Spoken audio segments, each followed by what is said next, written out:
It's not a game, it's a rich thing.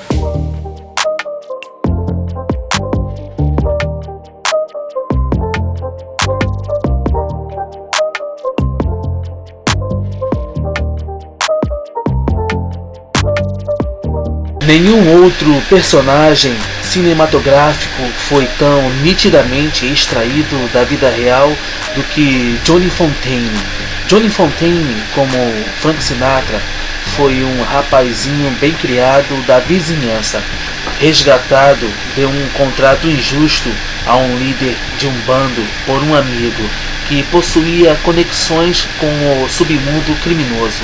E assim como Johnny Fontane, a carreira de Frank Sinatra foi resgatada em um papel de um filme de guerra. O filme se chamava A um Passo da Eternidade. Frank Sinatra, contudo, não teve de recorrer a uma medida tão drástica quanto a famosa cena da cabeça de cavalo do filme O Poderoso Chefão, que levou Johnny Fontane a ser contratado pelo chefe do estúdio no filme. Contudo, as conexões de Frank Sinatra com figuras do submundo da máfia, no entanto, são lendárias. Por muito tempo, o diretor do FBI e aficionado por bestiários do showbiz, chamado J. Edgar Hoover, afirmou que Frank Sinatra tinha um complexo de arruaceiro. Ele certamente gostava de bancar o marrentão, e seus associados geralmente lhe proviam a musculatura necessária. Ninguém jamais acusou Frank Sinatra de extorsão, mas ele era mesmo, no mínimo, um mafioso farejador de fanboys da mais elevada estirpe. E, apesar do seu desdém por romances escritos, ele uma vez desdenhou do escritor Mário Puzo quando se apresentaram em um restaurante, recusando-se a levantar os olhos de sua refeição e chamando Mário Puzo de cafetão. Ele foi ligeiramente considerado para o papel de Vito Corleone no filme O Poderoso Chefão, e é falado que ele teve reuniões preliminares com o cineasta Francis Ford Coppola. Frank Sinatra foi a inspiração para o personagem Johnny Fontane do filme O Poderoso Chefão. Durante anos, a máfia patrocinou o amigo Frank Sinatra, e quando a sua carreira caminhava para a decadência, mafiosos como Sam Giancana levantaram-na com elegância. Ao escrever o romance do Poderoso Chefão, o escritor Mário Puzo não hesitou e aproveitou a história de como Frank Sinatra conseguiu um papel importante no filme A um Passo da Eternidade, dirigido por Fred Zinnemann. A máfia deu-lhe o papel do simpático Angelo Maggio, um soldado rebelde. Frank Sinatra ficou pé da vida e prometeu vingança.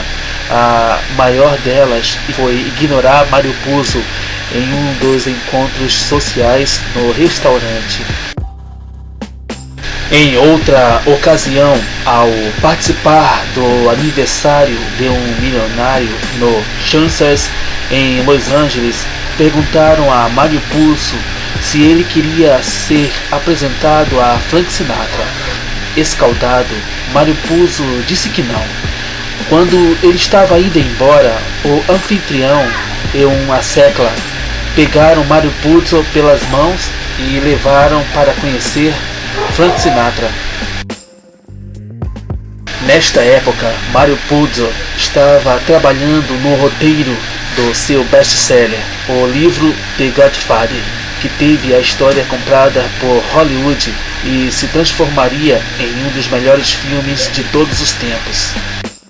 Quando os três se aproximaram de Frank Sinatra, o milionário então chamou a atenção de Frank Sinatra e disse: "Gostaria que você conhecesse o meu bom amigo Mário Puzo." disse o amigo milionário.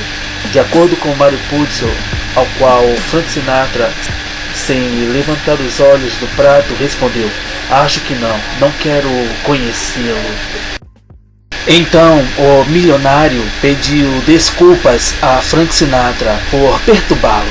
Mario Puzo então tentou dizer a Frank Sinatra que a introdução do personagem que lembrava Frank Sinatra não foi ideia do Mario Puzo. Quem disse para você colocar isso no livro? Foi a sua editora? Perguntou Frank Sinatra, chateado, a Mario Puzo. Então Frank Sinatra começou a gritar com Mario Puzo. Mario Puzo disse: lembro-me que, ao contrário da reputação dele, ele não usava linguagem vulgar. A pior coisa que ele me chamava era de cafetão, o que me lisonjeava, pois nunca consegui fazer com que a minha namorada arrancasse cravos das minhas costas. Então, enquanto estavam caminhando para fora do restaurante, Frank Sinatra disse a Mario Puzo que, se não fosse muito mais velho que Mario Puzo, ele lhe daria uma surra. Isso realmente afetou Mario Puzo, mas não porque ele estava com medo de brigar com Frank Sinatra. Mas ali estava Frank Sinatra, um italiano do bairro do norte, ameaçando um italiano que ficava no bairro sul, com violência física.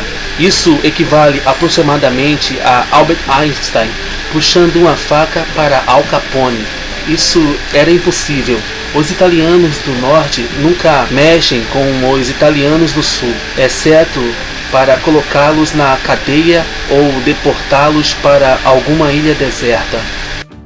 Frank Sinatra, novamente, sem levantar os olhos do prato, continuou repreendendo Mario Puzo, enquanto o escritor apenas encarava o cantor. E Mario Puzo então disse: finalmente eu fui embora e saí do restaurante. Minha humilhação deve ter aparecido porque ele gritou atrás de mim: engasgue, vá em frente e engasgue, seu maldito.